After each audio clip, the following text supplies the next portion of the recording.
I think so. When I go down the street, people come up to me, they've seen Science Channel programming, but it's also important for the next generation of scientists. The greatest astronomer of the 20th century was Edwin Hubble. When he was a young man, he read Jules Verne, read about going to the moon, stuff like that. But his father wanted him to be a lawyer. Well, when he was a lawyer, he got sick and tired of teaching law. He quit, disobeyed his father, went to the University of Chicago, got a PhD, and then discovered the expanding universe theory, which led to the Big Bang. One of the greatest theories of the 20th century was done by a lawyer who was fascinated by Jules Verne. So it's very important that scientists interact with young people. We need that, quote, Sputnik moment that President Barack Obama sometimes talks about. Sputnik of 1957 galvanized, energized a whole generation of young people to become scientists. They built the space program. They built the electronics industry because they were inspired by the Sputnik moment. But today, we have no Sputnik moment anymore. That's why we need the Discovery Channel and many channels like that.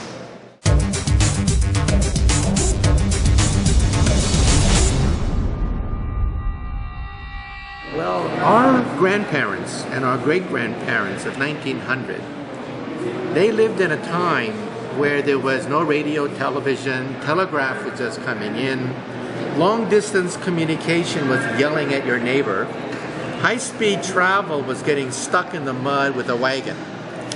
That's 1900.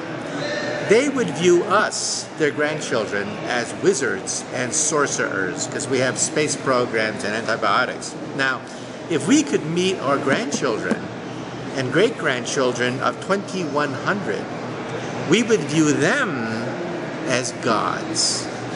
They would be able to think and rearrange matter, think and create objects, think and control computers. Like Venus, they would have perfect bodies, maybe timeless bodies. Like Apollo, they would have chariots that take them into the sky, flying cars. And like Pegasus, they'll be able to create new forms of life. And these are our own flesh and blood, our own grandchildren. We'll have the power of gods.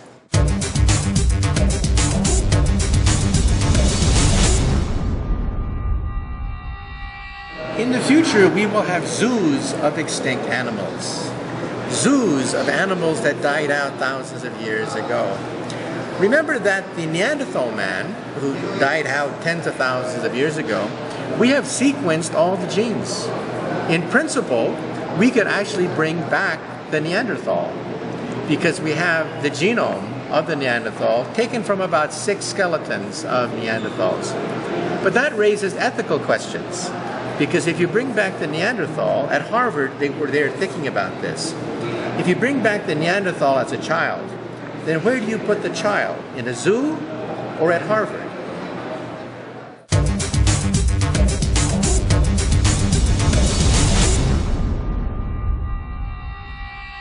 Well, when I was young, I had 2 role models. First was Albert Einstein.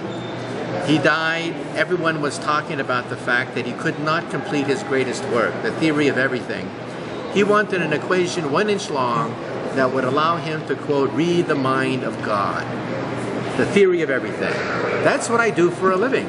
I work on string theory. That's my day job. That's what I get paid to do. I'm the co-founder of string field theory. But on Saturday mornings, I used to watch Flash Gordon.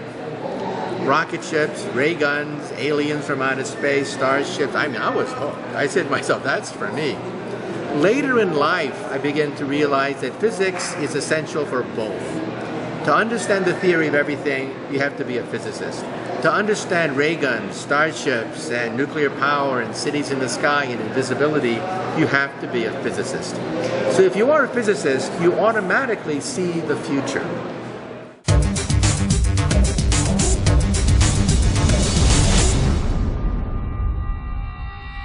I think so.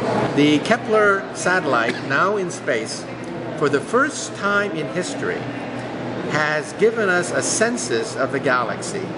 1 out of every 200 stars has a planet in the habitable zone like the Earth. 1 out of every 200 stars. Now, there's 100 billion or so stars in the galaxy. So some scientists say that in our own galaxy there are 50 billion Earth-like planets. 50 billion just in our own backyard that you can see tonight.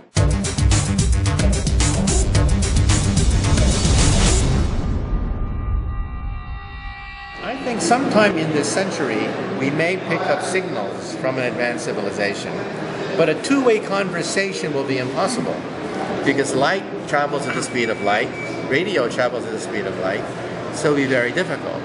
So the only way we will make contact with them is if they visit us. But then people say, well, why don't they visit us? And some physicists say, it's too difficult to visit us, so flying saucers, UFOs don't exist. My attitude is that a civilization 100 years from now cannot visit us. But why not 1,000,000 years ahead of us? 1,000,000 years is nothing in the history of the galaxy. We will be able to reach the stars way before 1,000,000 years. And so why can't they reach us? So then why don't they talk to us? I think the answer is, if you walk down a country road and see an anthill, do you go down to the ants and say, I bring you trinkets, I bring you beads, I give you nuclear energy, take me to your ant queen? Or maybe you step on a few of them.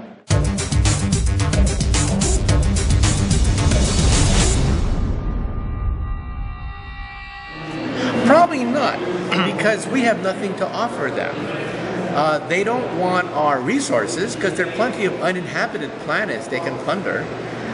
If you're on a camping trip, do you stop in a place where there are spiders, mosquitoes, and snakes that can bother you? No. No, you go in a place where there are no spiders and snakes and animals. So they would land on a planet without humans because humans would bother them.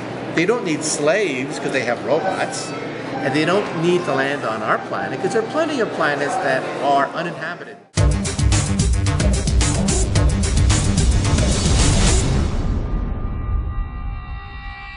Well, and also in Steven Spielberg movies, the aliens are always maybe 100 years more advanced than us. But if it really comes to war, it'll be like Bambi versus Godzilla.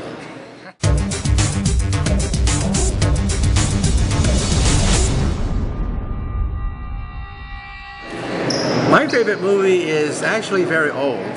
It's Forbidden Planet. In that movie of the 1950s, a race of beings create the ultimate machine. It gives them power of pure thought to control anything around them. Mentally, they can control all objects around them. But when they turned on the machine, they all died. Something killed the greatest race of our galaxy that gives them the power of the mind. They died when they turned on the machine. At the end of the movie, you find out why. When they turned on the machine, they fell asleep. And when they fell asleep, they had nightmares. All their nightmares came to become real, and they committed suicide. So one day soon, we will have this power, the power of mentally controlling computers. And when that happens, we should not fall asleep.